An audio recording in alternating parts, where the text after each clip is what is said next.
Kwento nga ni Aling Chato kay Lilet kung ano ang nangyayari sa kanyang anak na si Langgay, at ito ay isang sinto-sinto pala mga kapuso, dahil nga sa may edad na si Aling Chato noong ipinagbubuntis na ito, kung kaya ganito ang kinalabasan ng kanyang anak.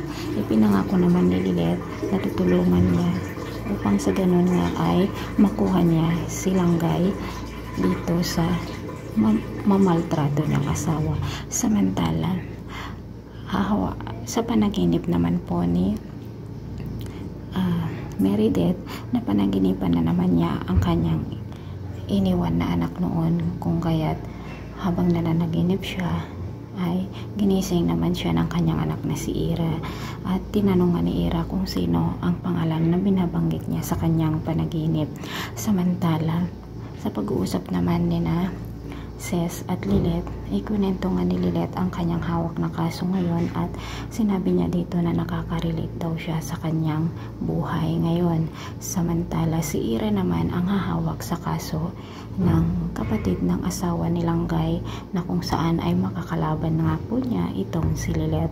At nang makita nga ni Trixie at Ira si Lilet, ay pinaliguan po nila ito ng tubig, at kawawa nga po ang ating bida dahil sa ginawa nang hindi nila alam na sila po ay magkakapatid.